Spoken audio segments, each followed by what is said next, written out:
अरहतो सम्मा सम्बुद्धस्स नमो तस्स भगवतो अरहतो सम्मा सम्बुद्धस्स नमो तस्स भगवतो अरहतो सम्मा सम्बुद्धस्स बुद्धं शरणं गच्छामि। सकारात्मक पंचशील। मैत्रीपूर्ण कर्म करके मैं अपने शरीर को शुद्ध करती हूँ। मुक्त हस्त से दान करके मैं अपने शरीर को शुद्ध करती हूँ।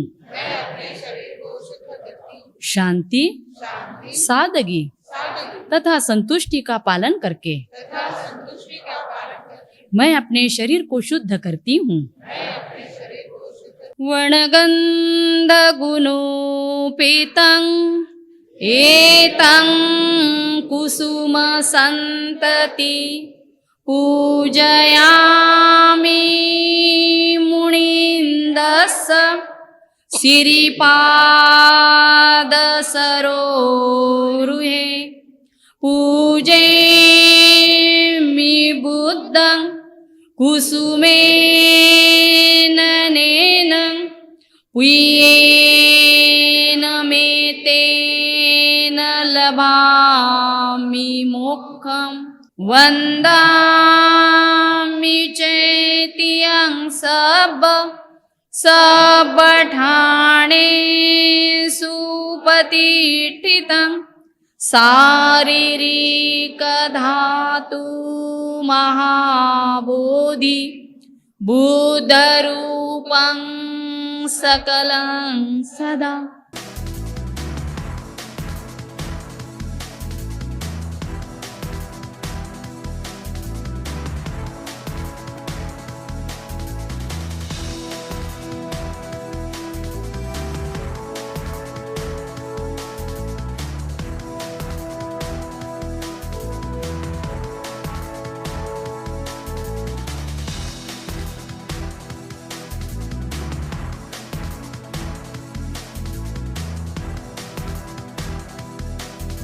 So Nagarjuna Training Institute is the center of the international movement known as Triratna Bauddha Mahasangha, founded by Urgen Sangharakshita in England in 1967. And that same movement started in India in 1978-79 by one of the Sangharakshita's senior disciple, Dhammachari Lokamitra. So this movement is working almost all over Maharashtra and other parts of the India, and we are having almost over 50 big and small centers to spread the Buddhism as guided, directed, and the approach given by Dr. Ambedkar, which is more practical to the modern man and woman. This Nagarjuna Institute is one of the center which is specifically dedicated for the training of the youth from all over India.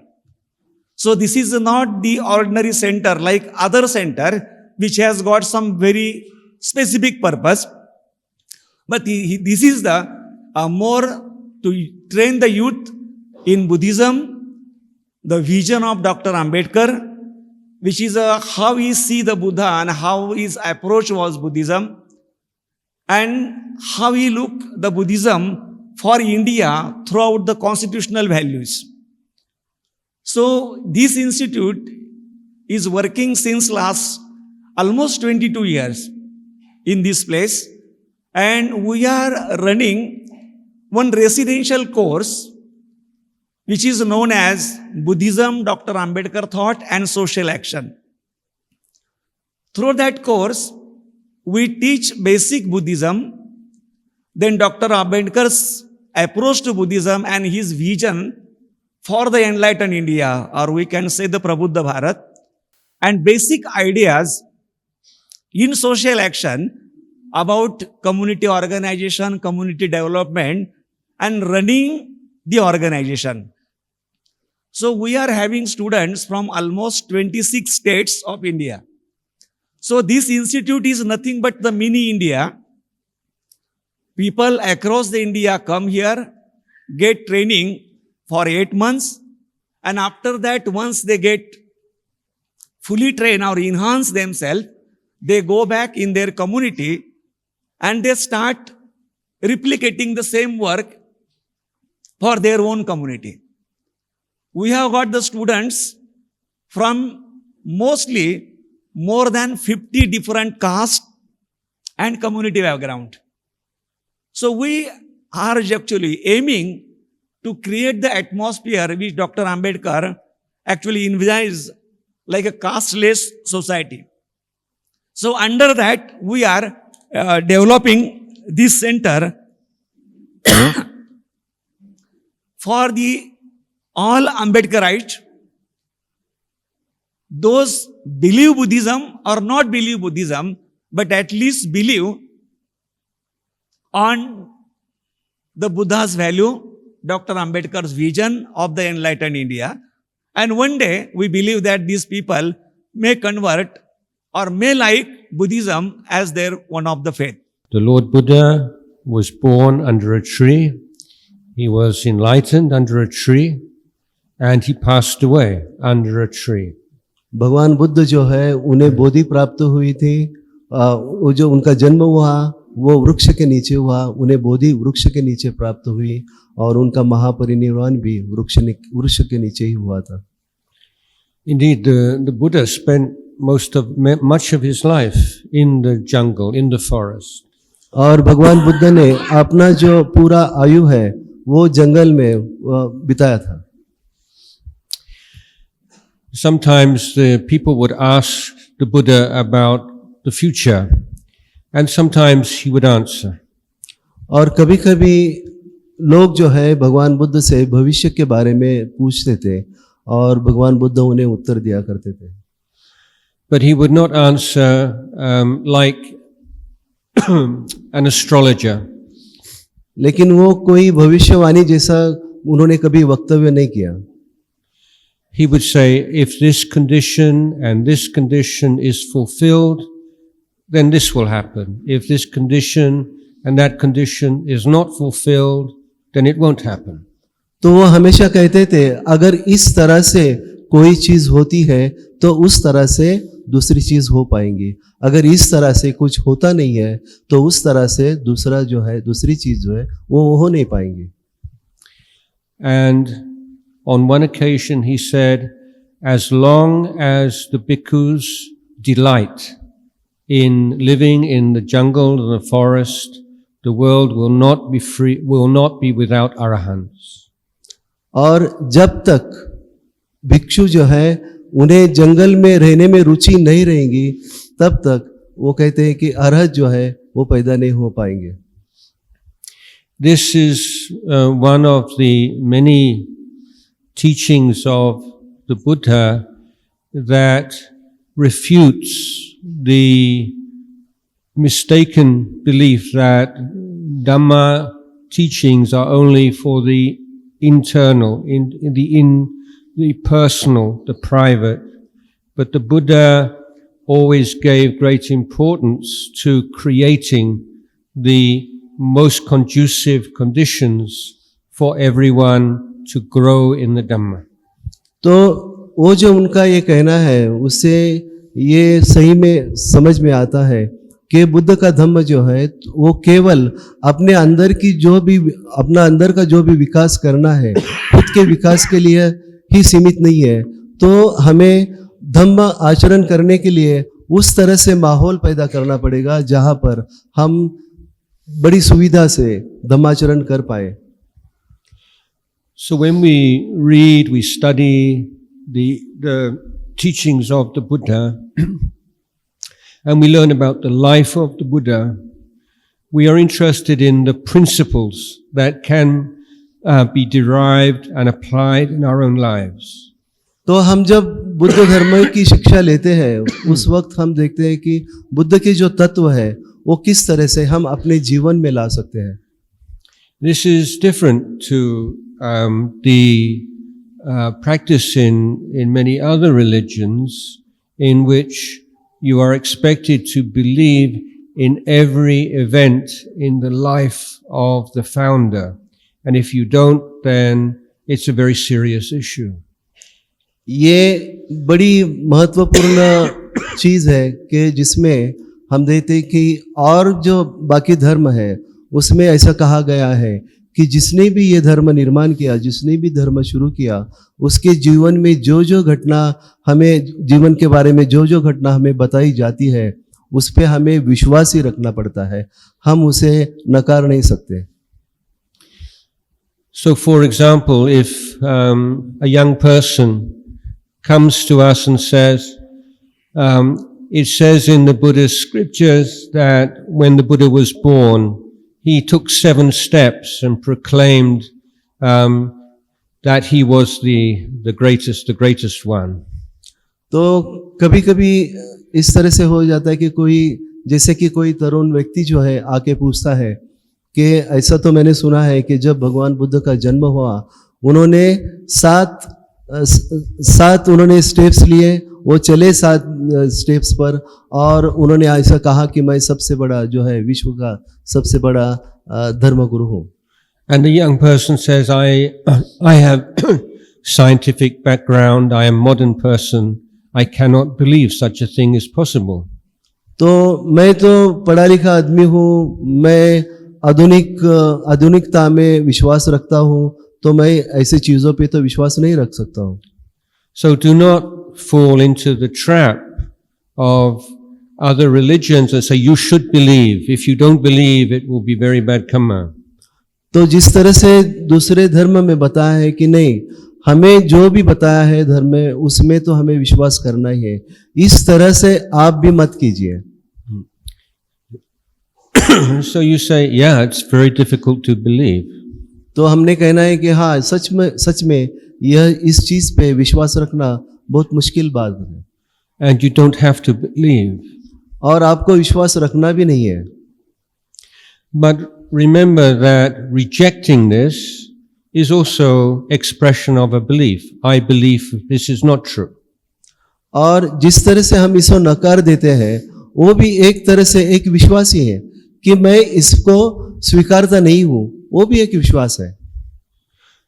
This is not Buddha Dhamma, Buddhist teachings is not a religion of beliefs. Buddha धर्म जो है वो विश्वास का धर्म नहीं है. And in this particular case, this event in the life of the Buddha occurred before his enlightenment, and you can believe or you may not yet believe, it doesn't really matter. और ये जो घटना घटित हुई है वो भगवान बुद्ध के बोधि प्राप्त के पहले हुई है, तो इसलिए हम इस पे विश्वास कर सकते हैं या नहीं कर सकते हैं, ये अपनी चीज है, तो इससे कोई फर्क नहीं पड़ता है. And this is one of the most profound features of Buddha Dhamma. The Buddha reminded us that believing in things does not mean that they are true. तो ये भगवान बुद्ध का जो है एक विशिष्ट गुणधर्म है और बहुत ही जिसे कहते हैं कि बहुत ही बड़ा इसका एक गुणधर्म है, और वो कहते हैं कि इसकी कोई ज़रूरत नहीं है कि अगर कोई चीज़ पर हमें विश्वास नहीं करना है तो हम विश्वास नहीं कर सकते हैं. And this is the trap that we see as the source of so much religious conflict today. It is the circular reasoning. It is true because I believe it. I believe it because it is true. It is true because I believe it. I believe it because it is true.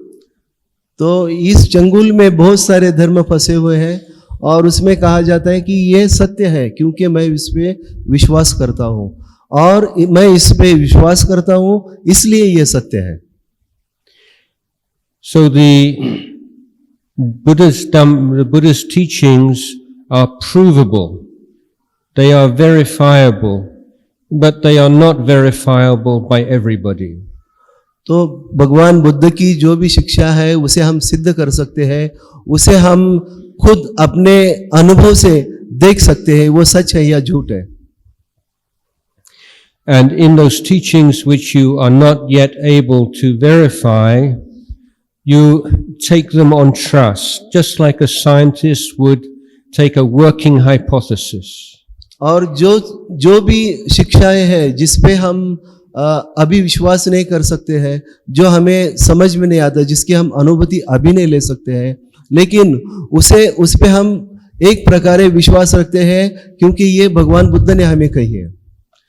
You humbly admit, I do not know if this is true or not. You do not have to insist that something is true if you have not experienced it for yourself. But you say, although I have not experienced this for myself, I trust in the wisdom and the compassion of the Lord Buddha, and I take it on trust for the time being. बड़ी लीनता से हम कह सकते हैं कि नहीं, इस बारे में मुझे कुछ ज़्यादा जानकारी नहीं है, लेकिन मैं इस पे विश्वास करता हूँ, मैं इस पे श्रद्धा रखता हूँ कि ये जो चीज़ है भगवान बुद्ध ने कही है। और भगवान बुद्ध जो थे वो पूरे कोरोना से भरे हुए थे और पूरे प्रज्ञा से भरे हुए थे। The Lord Buddha's great discovery was that our happiness or suffering is within us. We can take responsibility. We can create suffering and we can create happiness. सबसे बड़ी जो भगवान बुद्ध की उपलब्धि थी वो थी कि उन्होंने ये समझ लिया था कि दुख और हमारा जो सुख है दोनों भी जो निर्माण होते हैं उसका निर्माण करता हम खुद है। हमें अगर दुख का निर्माण करना है तो हम दुख निर्माण कर सकते हैं, हमें अगर सुख निर्माण करना है अपने लिए तो हम सुख भी निर्माण कर सकते हैं। If there is truly a God or gods who have power over our lives, then prayers and ceremonies and sacrifices make sense. But if suffering arises through a lack of understanding of our own life, then those practices are unnecessary. तो दुख जो है वो हमारी अपने जीवन को समझने की जो शक्ति है उससे ही निर्माण हो जाता है। अगर हम अपने जीवन को समझ नहीं पाते हैं, उस तरह से रहते नहीं, इसकी वजह से दुख निर्माण होता है।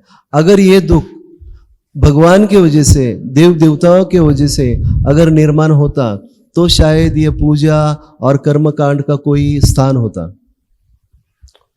If everything is God's will, then why do anything? Why try to reduce the inequality and injustice in society? Why try to reduce the suffering in your heart or in your family? Whatever you do, it's all God's will. अगर ये सब देव देवता की वजह से हो रहा है, उनकी इच्छा से सब कुछ हो रहा है, तो फिर हमें कुछ करने की क्या जरूरत है? हमारा दुख जो है उसको कम करने के लिए हमको क्यों कुछ प्रयत्न करें, या हमारा समाज है उसका दुख कम करने के लिए हम क्यों कुछ प्रयत्न करें? If our whole life is just determined by our old karma, then why do anything? We have no power. It's already been decided for us. और अगर कर्म की वजह से हमारा जीवन में जो भी घटित हो रहा है वो अगर होता है तो अभी कुछ करने की क्या जरूरत है? ये सब तो कर्म ही सोच लेगा हमने किस तरह से जीवन जीना है। But the Buddha said, my teaching is a Viryavada teaching. It is a teaching of effort. भगवान बुद्ध ने कहा है कि मेरी शिक्षा जो है वो वीर्यवाद की शिक्षा है, वो कुछ कर्म करने की शिक्षा है।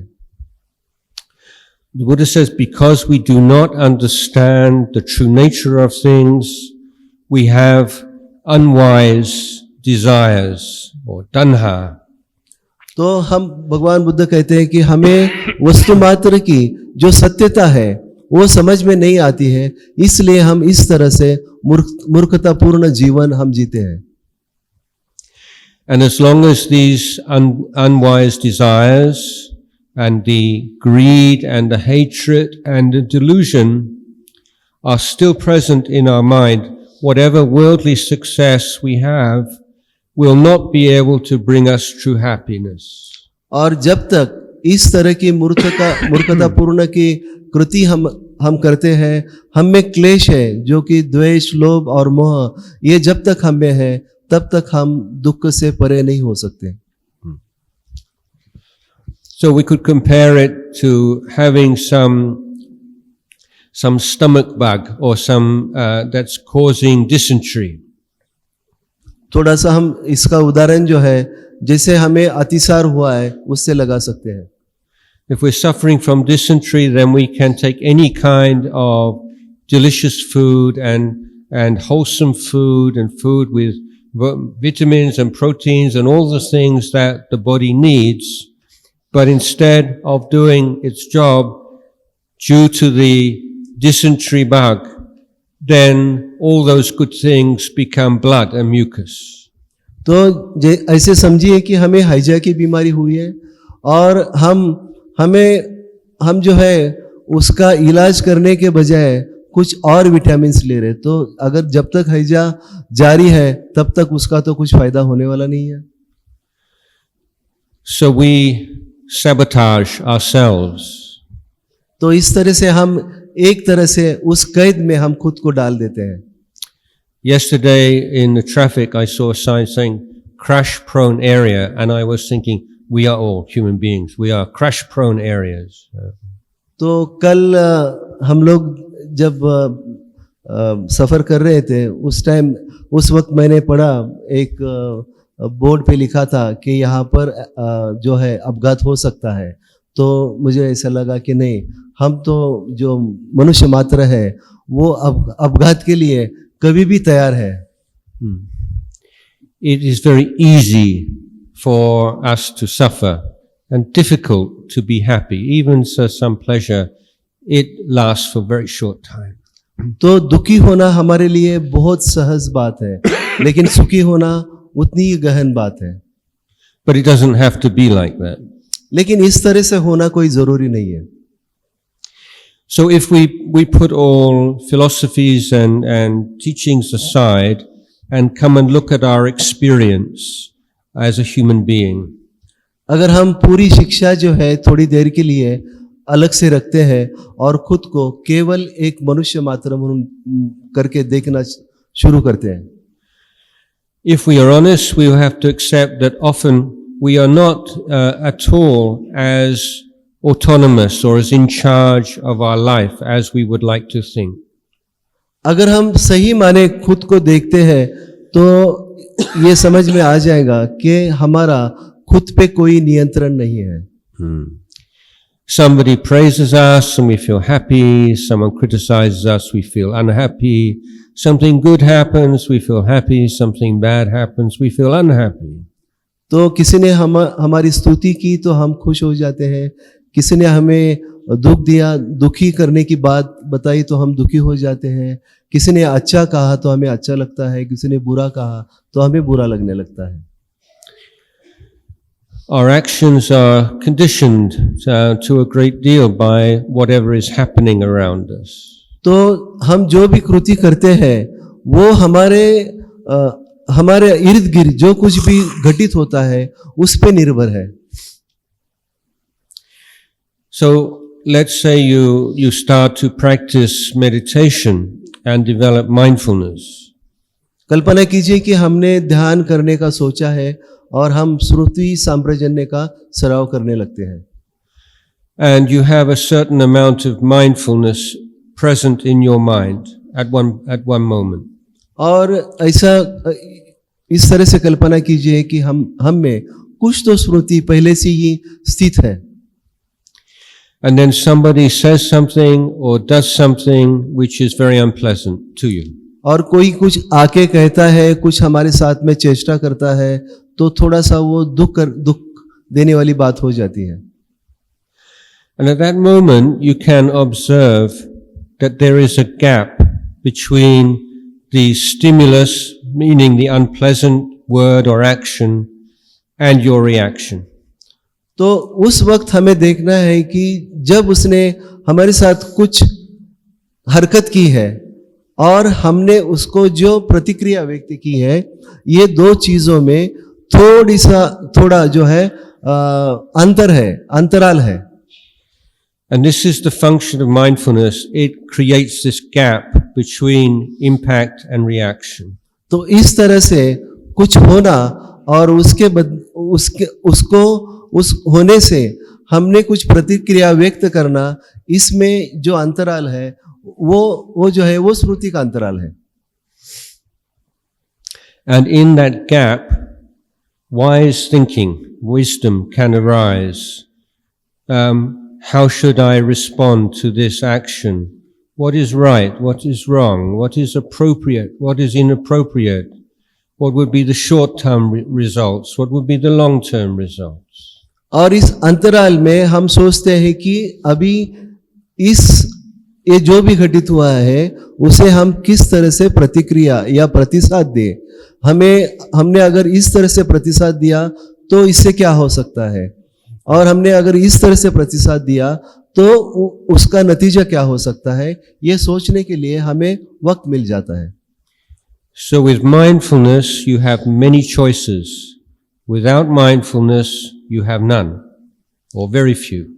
तो अगर हम स्मृतिवान हैं तो हमारे पास बहुत सारे उपाय हैं, लेकिन अगर हम स्मृतिवान नहीं हैं तो हमारे पास बहुत ही कम उपाय रहते हैं.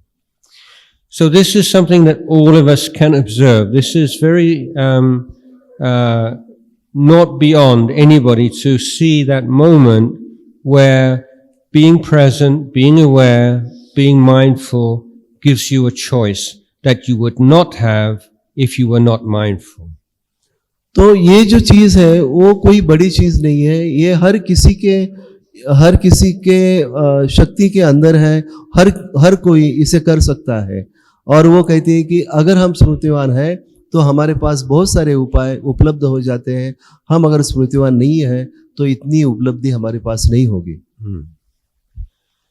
And this is where you can find freedom in your life and go beyond the old karma, because that stimulus, that encouragement to be greedy, encouragement to be angry, encouragement to be jealous is not a fixed thing.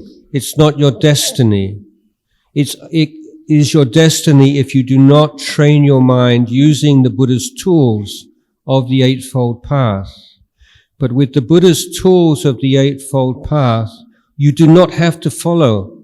You do not have to be angry when things encourage you to be angry. You don't have to be jealous. You don't have to be greedy.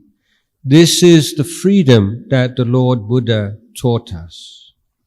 तो ये स्वतंत्रता है जो आर्य अष्टांगिक मार्ग ने हमें दी है. अगर हम आर्य अष्टांगिक मार्ग का पालन करते हैं तो इस तरह से अगर कोई चीज हमें दिखती है तो उस चीज के लिए हमारे मन में द्वेष उत्पन्न होना है, लोभ उत्पन्न होना है या मोह उत्पन्न होना है, या उसके बदले हमारे मन में दान की भावना उत्पन्न होनी है, या जिसे कहते हैं प्रज्ञा की भावना उत्पन्न होनी है.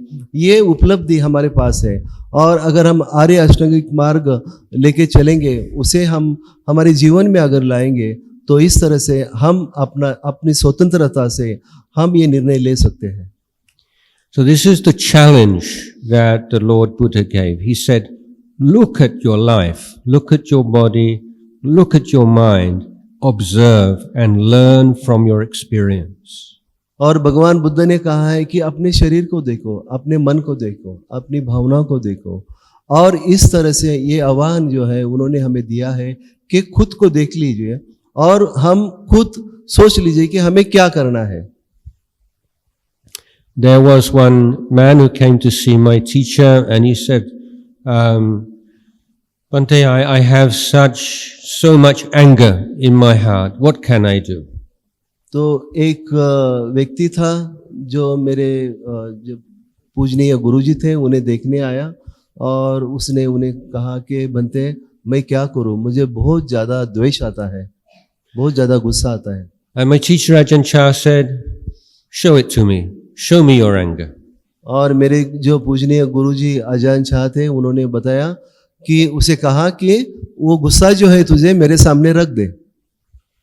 And he said, I cannot show you. He said, just be angry for me for a few minutes. Let me see. तो वो जो व्यक्ति है वो कहने लगा कि नहीं, ये तो मैं नहीं कर सकता. लेकिन गुरुजी कहने लगे नहीं नहीं, उसके निकालो उसे और मुझे दिखा दो, थोड़ी देर के लिए मुझे उसे देखना है, दिखाओ कैसा गुस्सा है तुम्हारा. So just think about it. Why can we not be angry just like that if we want to be angry? तो इसके बारे में थोड़ा सोचिए, हम ऐसा क्यों नहीं कर सकते? हम कहते हैं कि मुझे गुस्सा आता है, उस गुस्से को हम क्यों नहीं सामने रख सकते, उसे क्यों नहीं किसी को दिखा सकते? And the reason is that these defilements, they are not inside us all the time. They come and they go. They arise and they pass away according to causes and conditions. तो इसका जो कारण है, वो जो ये जो क्लेश है, वो हमेशा हमारे अंदर नहीं है. जिस तरह से भौतिकता बनती है, जिस तरह से हमारे इर्द गिर्द चीजें घटित होती है, उस तरह से ये जो क्लेश है, द्वेष, मोह और लोभ, ये जो चीजें हैं हमारे में आती है और चली जाती है. ये ज्यादा समय के लिए हमारे साथ रहती नहीं है. So this is something that we can observe. It's there has to be somebody has to do something, somebody has to say something, and then there will be anger. It is conditioned. It is not something that is permanent. It is impermanent. तो इस तरह से हम देखते हैं कि ये सारी चीजें बंधित है. अगर किसी ने आके हमें कुछ कहा, हमारे साथ कुछ किया, तो ये चीजें निकल आती है ऊपर. जब तक कुछ घटता नहीं है, कुछ होता नहीं है, कोई आके हमारे साथ में कुछ चेष्टा करता नहीं है, तब तक ये चीजें सामने आती नहीं है. वो कहीं और रहती है, हमारे अंदर नहीं रहती है. And every aspect of our life is the same. These are impermanent conditions that arise and pass away. और हमारे जीवन का हर एक दृष्टिकोण इसी तरह से होता है. वो अनित्य है, कुछ समय के लिए रहता है और फिर वो चला जाता है. So just think about the implications of this. और इससे क्या क्या हो सकता है, इसके बारे में जरा सोचो. If anger, for example, is not inside us all the time, it's something that comes into our mind, is it possible to prevent it from coming into our mind? तो अगर ये जो गुस्सा है वो हमेशा के लिए हमारे अंदर घर बना के नहीं बैठा है, ये कहीं बाहर से आ रहा है, तो उसे रोकना हमारे लिए बहुत ही आसान बात हो सकती है. If it has come into our mind, does it have a fixed length of time it stays? Or can we learn how to abandon it? To say, please, you can leave now. तो ये अगर हमारे मन में आता है तो ये कुछ समय के लिए जो है, निर्धारित समय है, उसी में आता है, या उसे हम रोक सकते हैं, उसे हम आने से मनाही कर सकते हैं. Similarly with good qualities, if there are no good qualities that are within us all the time, then is there some means by which we can introduce into our mind good qualities that are not there yet? और उसी तरह से कुशल चीजों के लिए भी हम यही लगा सकते हैं कि अगर मेरे में कुछ अच्छी चीजें है ही नहीं है, तो वो बाहर से आ सकती है क्या? And if these good qualities are also impermanent, is there a means to extend their stay in our life and to bring them to maturity. और ये कुशल चीजें अगर मुझ में है, अभी मुझ में घटित हो रही है, तो इसे हम और ज्यादा देर तक रख सकते हैं क्या? Now there is something very important to know in addition to the impermanence of mental conditions, and that is that when someone practices the Buddha's teaching to a certain level, they enter the stream of Nibbana. And entering the stream of Nibbana means that certain negative mental states, certain defilements will never again appear in the mind. तो जब कोई भगवान बुद्ध का धम्म जो है वो अपने आचरण में लाते हैं, तो वो ऐसा कहते हैं कि वो निब्बान के प्रभाव में खुद को डाल देते हैं। और जब इस तरह से हम अपने खुद को निब्बान के प्रभाव में डाल देंगे, तो इस तरह के क्लेश जो है वो हमारे मन में आने से बच जाते हैं, हमारे मन के अंदर आ नहीं सकते। So the 6 of the 8-fold noble path, right effort, तो ये जो आर्याष्टांगिक मार्ग है उसका छठा जो अंग है वो है सम्यक कर्मांत, is the effort to prevent the unwholesome dhammas that have not yet arisen from arising, and it is the effort to abandon those that have arisen already. तो यहाँ पर हम वीर्य लगाते हैं, हम कार्य करते हैं कि हम में जो भी अकुशल है वो हम में से उसका उच्चाटन करें और जो कुशल है उसका हम हमारे भीतर विकास करें। It is the effort to introduce into the mind the wholesome qualities that are not there yet, and to bring to maturity those that have already appeared in the mind. और हम में जो भी अच्छी चीजें हैं, जो भी कुशल है, उसका हम उसका जतन करें, और जो और अच्छा हमें आ सकता है उसे हमारे अंदर लाके उसको और बढ़ावा दे। यही है सम्यक कर्मांत। So this effort to abandon the unwholesome, develop the wholesome, and purify the mind is the path of the Lord Buddha.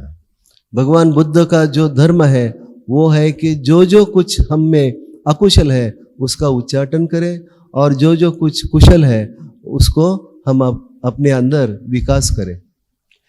And the teachings of the Lord Buddha in the Eightfold Path are the most profound and comprehensive and effective education system that the world has ever seen. भगवान बुद्ध का आर्य अष्टांगिक मार्ग जो है वो सबसे ज्यादा परिणामकारक और सबसे गहन ऐसी शिक्षण प्रणाली है।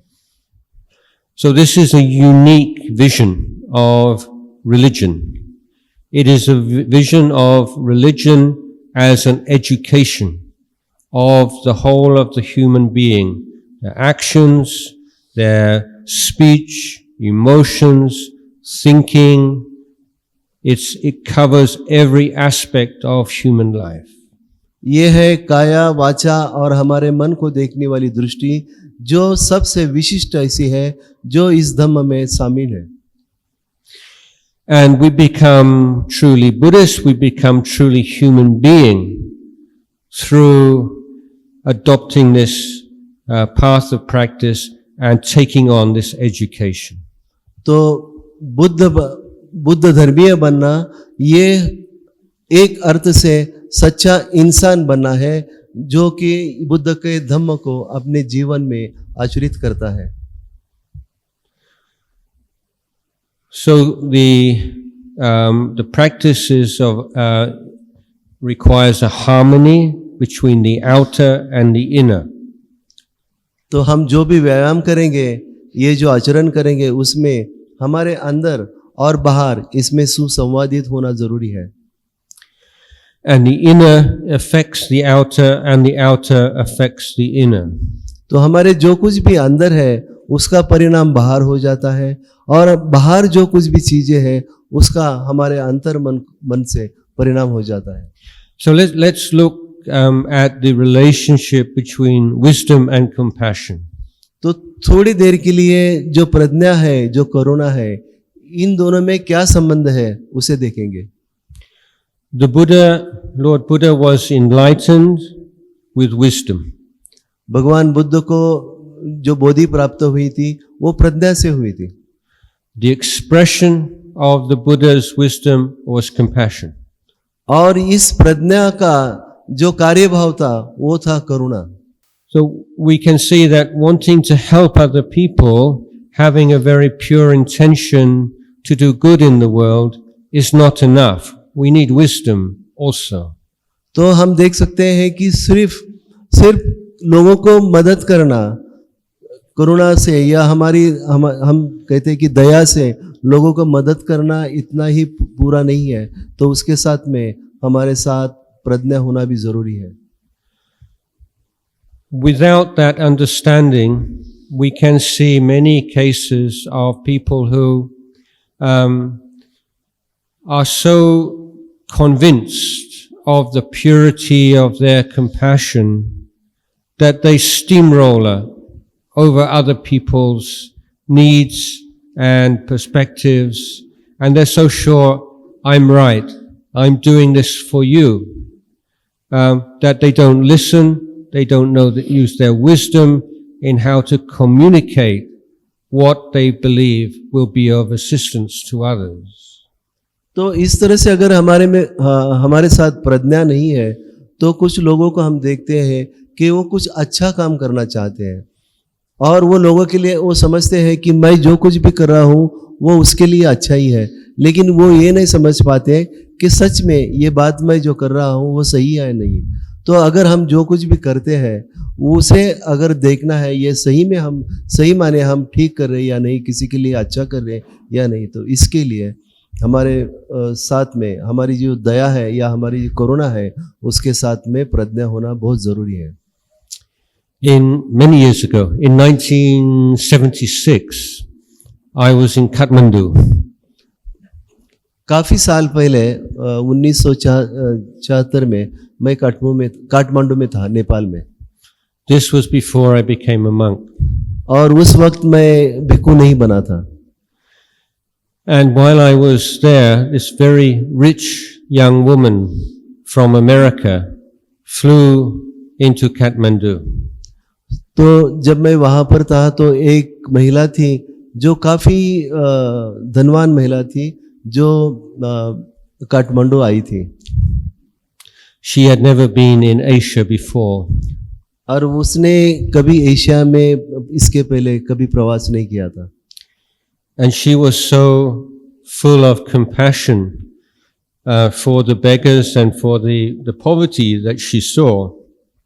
तो यहाँ की काठमांडू की जो गरीबी है उसे देखकर, और वहाँ के जो लोग हैं गरीब लोग हैं उसे देखकर उसकी जो करुणा है, पूरी उसकी दया जो है पूरी भर के आ गई थी. That she gave away every single penny, all of her money to beggars on the first day. She had a nervous breakdown and had to be repatriated by the embassy back to America. तो उसने वो देख के वहाँ के गरीब लोग देख के उसने अपने पास जितना भी पैसा था वो पूरा पैसा एक दिन में सबको दे दिया, और उसको पूरी तरह से एक मानसिक उदासीनता उसमें छा गई, और इतनी हो गई वो कि उसे वापस अमेरिका भेजना पड़ा एम्बेसी को. This is an extreme case, but it's also true that many people who begin with a great wish to reduce human suffering get burnt out. और ये जो था ये उदाहरण काफ़ी एक साइड का था, एक बाजू का था, अति जिसे कहते हैं अति हो गया था. लेकिन काफ़ी लोग ऐसे होते हैं कि जिन्हें ऐसा लगता है कि नहीं, मुझे लोगों को कुछ ना कुछ करना है, उनके लिए कुछ करना है, उनको मदद करनी है, और ये इच्छा से वो पूरे जिस तरह से उनका मन जल जाता है. because the ocean of suffering is huge, and all any one person can do is just to take out maybe 1 or 2 ladles out of that ocean. तो दुख का जो समंदर है वो बहुत ही गहन है और बहुत ही विशाल है। अगर कोई कुछ कर सकता है तो उसमें से वो थोड़ा सा उठा सकता है। And this is why we need to have the wisdom that governs our compassion. तो इसलिए हमारे साथ में जो भी हमारी करुणा है उसके साथ हमारे पास प्रज्ञा होना भी बहुत जरूरी है। And together with that wisdom, all of the wholesome mental states that can be cultivated through meditation. और ये प्रज्ञा के साथ में हमें क्या करना है, तो कुशल मनोअवस्था हमें विकसित करनी है। For instance, we need to be patient. और उसी तरह से हमारे मन में या हमारे हृदय में एक प्रकार से शांति होना बहुत जरूरी है। Just because we can see how someone is creating suffering in their lives, and it's so obvious to us what they need to do, it's not obvious to them, and we have to be patient and try to put ourselves in their shoes and try to see the world the way that they see it.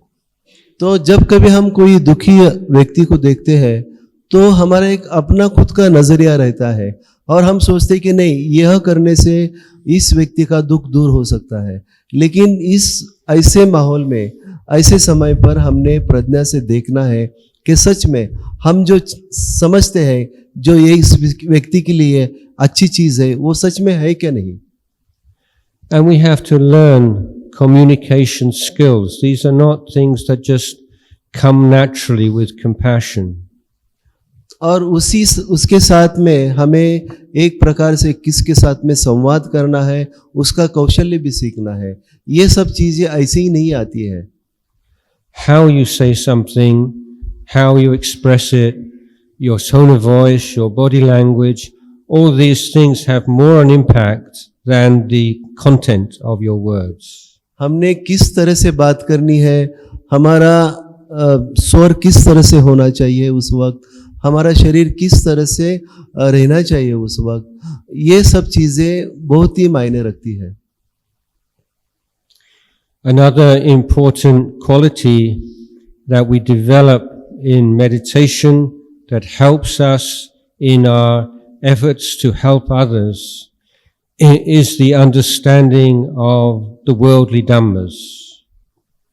और दूसरी एक चीज जो ध्यान से हम सीख सकते हैं वो हम किस तरह से भौतिक चीजों को हमारे नजरिए में रखते हुए हम किस तरह से उस व्यक्ति को मदद कर सकते हैं।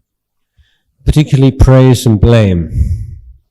और जिस तरह से हमारे कोई किसी को टीका कर सकता है या किसी की स्तुति कर सकता है। Because if you commit yourself to helping others, you will definitely have to deal with praise and blame. तो हम अगर कोई अच्छी चीज करना चाहते हैं, किसी को मदद करना चाहते हैं, तो हमें इसके सामने आना ही पड़ता है। वो है या तो टीका है या फिर जिसे कहते हैं स्तुति है। Most people, I think, would say, these two, I think I would like to keep praise, but I would like a life free of blame. तो बहुत सारे लोग जो है वो चाहेंगे कि नहीं, मुझे तो स्तुति अच्छी लगती है लेकिन जो टीका है वो मुझे नहीं चाहिए। But these two are inseparable. लेकिन ये दोनों चीजें एक साथ चलती है। And you can notice that the more you enjoy praise, the more you dislike criticism. तो हम खुद में जानते हैं कि जितनी ज्यादा हमें स्तुति अच्छी लगती है उतना ही ज्यादा हमें टीका अच्छी नहीं लगती है। If you want to be free of the pain, mental pain when you are criticized, you have to be ready to renounce the pleasure when you are praised. तो अगर हमें किसी ने हमारे बारे में किसी ने कुछ कहा दुख भरी बात, तो हमें ये जो है स्तुति होने से जो आनंद होता है हमें उसे छोड़ देना चाहिए। और उस वक्त अगर कोई हमें दुख की बात कहे तो हमें कुछ बुरा नहीं लगेगा फिर। When we do a good thing, there are five kinds of response that you can expect. Only the one that you want is appreciation, but there are more than one. तो जब भी कभी हम कोई अच्छा काम करते हैं तो 5 तरह के हमें जो लोग मिलते हैं। सबसे पहला जो आदमी है वो है जो हमें अच्छी तरह से यानी खुद दिल से वो हमारी स्तुति करेगा। When you do a good thing with a pure heart, you will have group A. They will praise you with a sincerity. तो हम अच्छे दिल से अगर कोई अच्छी चीज करते हैं तो पहला जो ग्रुप है, पहला जो समूह है वो हमें पूरे दिल से चाहेगा, पूरे दिल से हमारी स्तुति करेगा।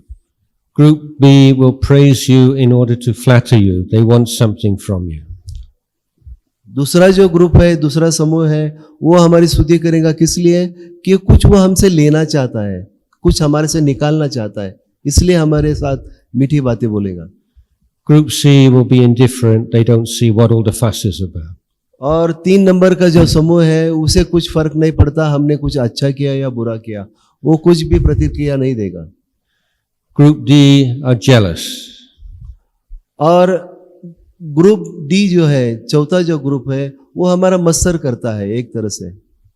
And Group E are angry because your good action has caused them to make some loss.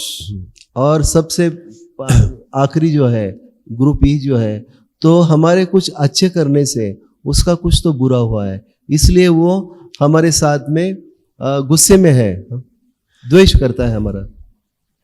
So when you do a good action, don't have that expectation that you should be appreciated, you should be praised for this because it's a good thing. You think, oh, I'm living in a world where there are these 5 kinds of people, A, B, C, D, and E. I wonder what the response will be this time. तो जब भी हम कोई अच्छा काम करेंगे तो इसकी अपेक्षा मत कीजिए कि लोग हमें अच्छा ही कहेंगे और ये जो भी हमने किया है उसका फल जो है वो अच्छा ही होगा। हमने हमेशा सोचना है कि दुनिया में 5 तरह के लोग हैं और वो 5 तरह के लोग अपने अपने तरीके से, अपने अपने नजरिए से हमने देखने वाले हैं। And you say, oh, today quite a lot of A, Group A here, quite a lot today. Or 1 or 2 Group B.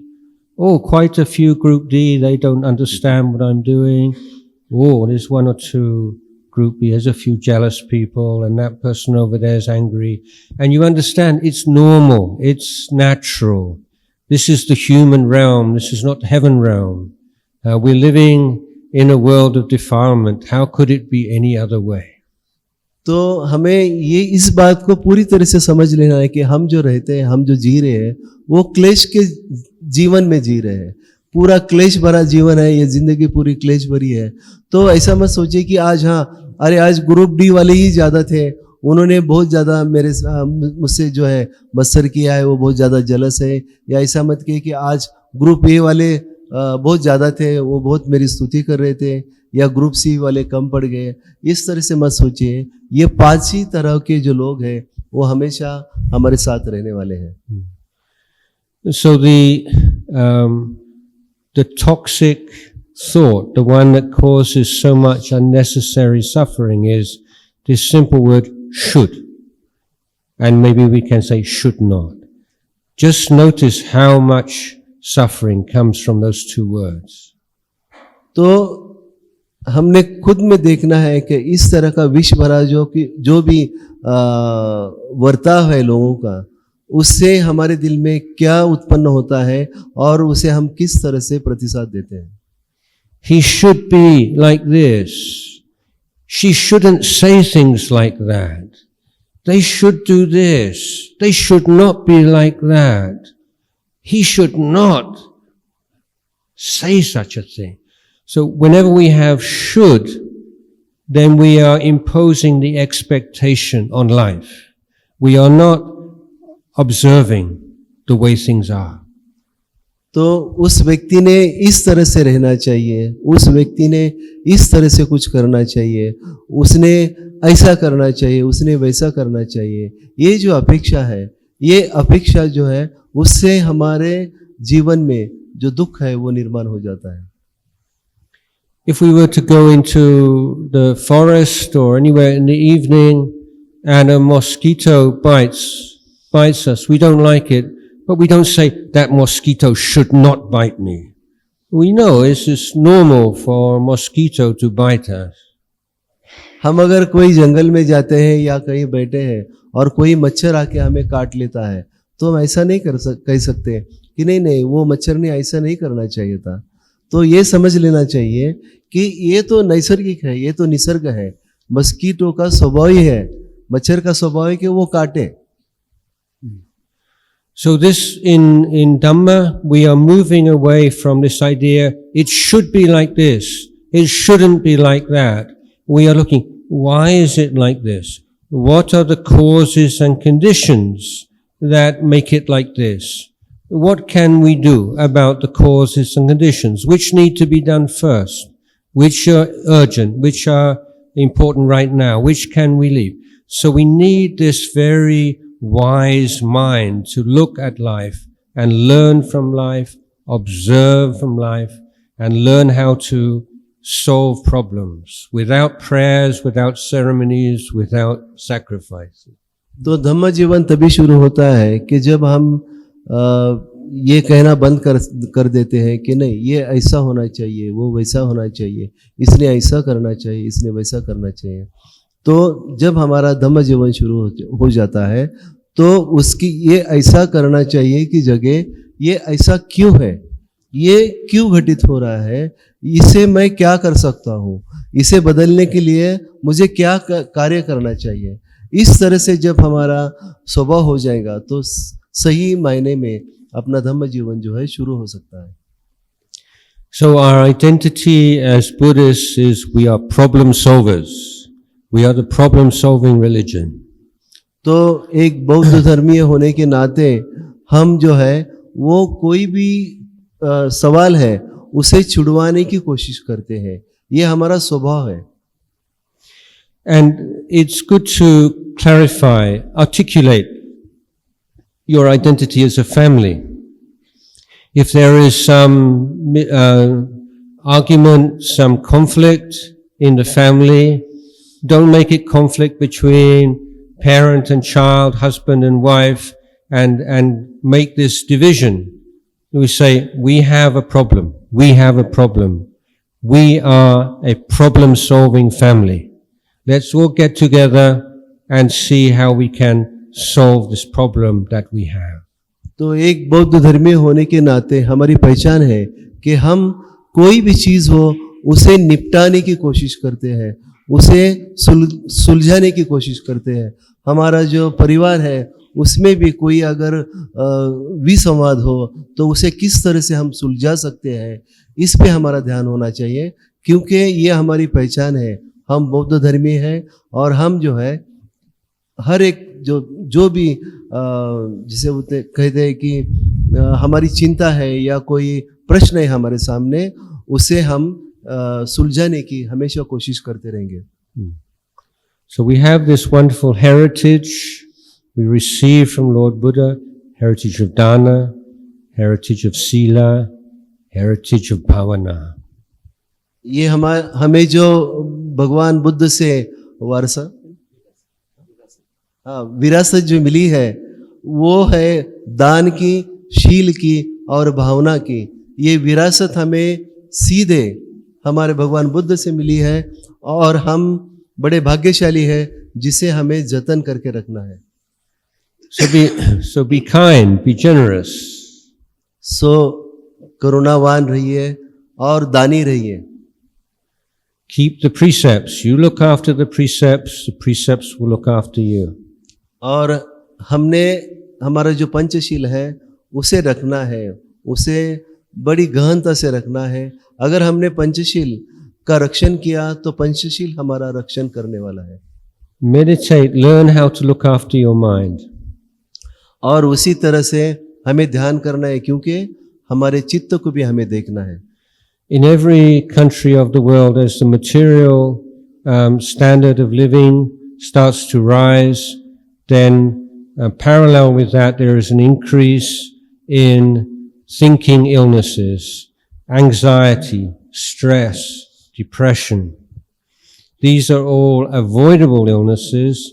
They come about because human beings do not know how to look after their mind. तो अभी हम देख सकते हैं हर एक देश में ये भौतिकवाद जो है, जो भौतिक वस्तु मात्र के पीछे लोग जो भाग रहे हैं, उससे चिंता निर्माण हो रही है, उससे तनाव निर्माण हो रहा है और उससे क्लेश निर्माण हो रहा है। So we have wisdom inside us and awareness of what's right and wrong, but the thinking it's so overwhelming from morning to night, thinking about this, thinking about that, thinking about the present, thinking about the past, the future, this person, that person, that we lose all access to our inner wisdom. तो हम सब में ये जो प्रज्ञा है वो पहले से ही है, लेकिन हमारा मन ये विचारों से इतना सारा भरा हुआ रहता है।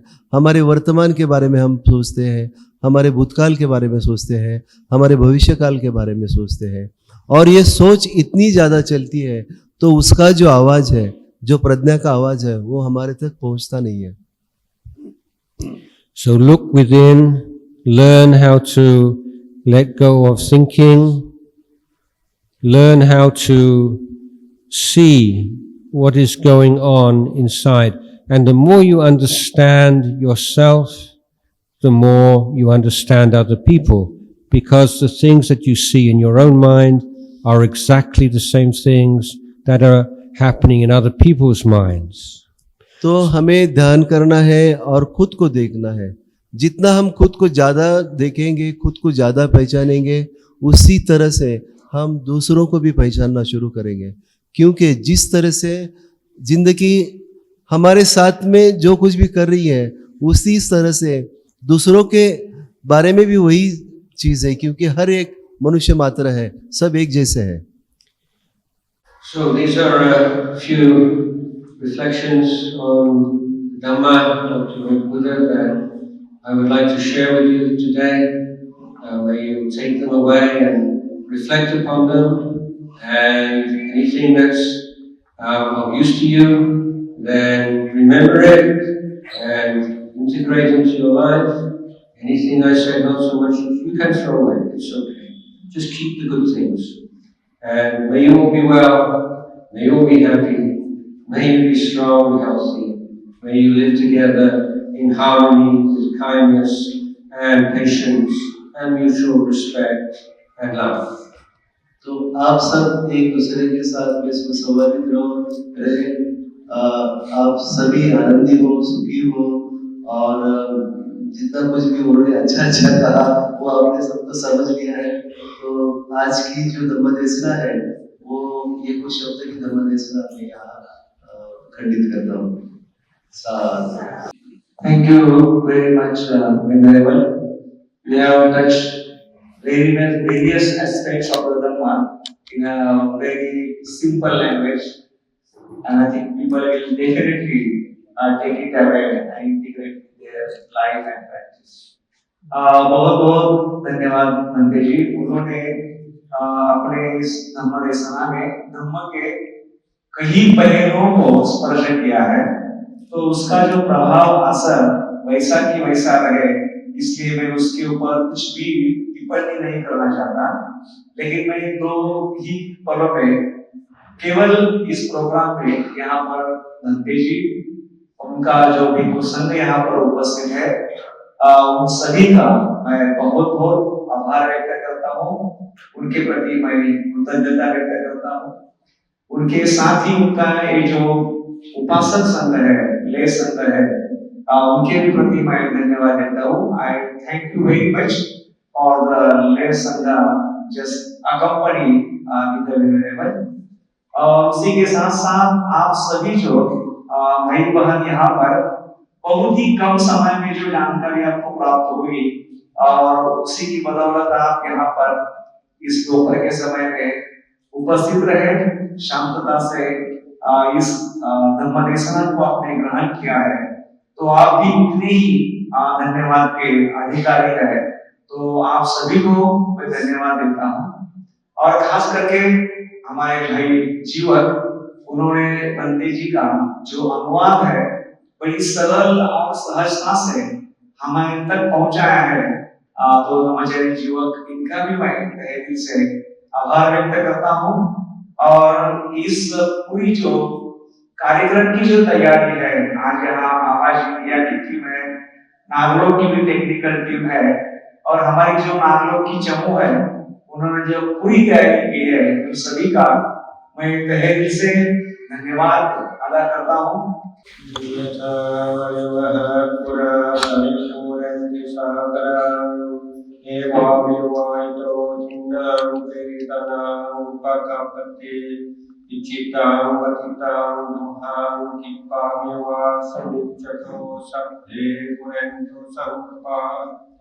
चंद्रो बनरसो यथा मणिजो दिरसो यथा सद्दीतिजो विवाचन्तु सामरोगो